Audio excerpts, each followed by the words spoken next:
May I come in, sir? Yes, coming.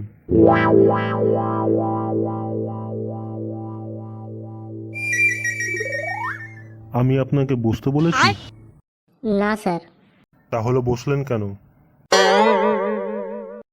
Sorry sir. আমি আপনাকে দাঁড়াতে বলেছি? না স্যার, সরি স্যার। আমি এবার বসুন বললে তারপর বসবেন। আচ্ছা, আন্ডারস্ট্যান্ড? এবার বসুন। হ্যাঁ, তো আপনার নাম কি? লুলুধর। হ্যাঁ, কি ধরবো? লুলুধর স্যার, লুলুধর আমার নাম স্যার, লুলুধর। ও আচ্ছা আচ্ছা, আপনার নামটাও আপনার মতো সুন্দর। তা আপনি নিজের সম্পর্কে কিছু বলুন। স্যার আমি একজন গৃহপালিত মানুষের মতো দেখতে পশু। আমার দুটো চোখ, দুটো কান, দুটো হাত, দুটো পা, দুটো নাক।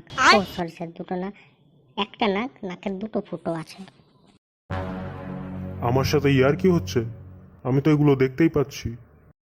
স্যার এর থেকে গভীরে গিয়ে কি বলবো আর স্যার, সবই তো বোঝেন, লজ্জা লাগে। থাক থাক থাক থাক থাক, আমি বুঝে গেছি আমি। ঠিক আছে ঠিক আছে। তা আপনার লাস্ট কোয়ালিফিকেশন কি আছে? তেমন কিছু না স্যার, ওই পিপি কমপ্লিট করেছি। পিপি? সেটা আবার কেমন ডিগ্রি?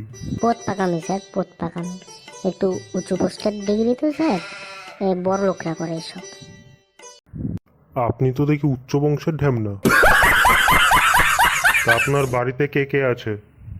স্যার আমি আছি, আমার বউ আছে, আর আমার 7টা মেয়ে আর 9টা ছেলে আছে, আর দুটো হবে স্যার, আর 3টে প্ল্যানিং চলছে, হলে জানিয়ে যাব। ও, খুবই ছোট ফ্যামিলি। আর কটা দরকার ছিল? তা আপনার এই কাজটা কেন দরকার? তেমন কোনো বড় কারণ নেই স্যার, আসলে জীবনে পেছন মারার জন্য আমার কাছে অনেক অপশানই ছিল, তা আমি আপনাদের এটাই বেছে নিয়েছি। তাহলে তো আপনি একদম সঠিক ঠিকানাতে এসেছেন। আপনি আমাকে এই পেনটি এখানে বেচে দেখান। পেন বেচা? এ তো কোনো ব্যাপারই না স্যার, মাল্লু পেলে আপনাদের কোম্পানিও বেচে দিতে পারি। যত বড় মুখ নয় তত বড় কথা। আপনি এক্ষুনি বেরিয়ে যান এখান থেকে। Get out. হ্যাঁ হ্যাঁ চলে যাচ্ছি, এমনিও আমি এখানে থাকতে আসিনি, এই সামনে থেকে যাচ্ছিলাম, গরম লাগছিল বলে একটু এসি রাখা খেতে এসেছি, খাওয়া হয়ে গেছে, চলে যাচ্ছি।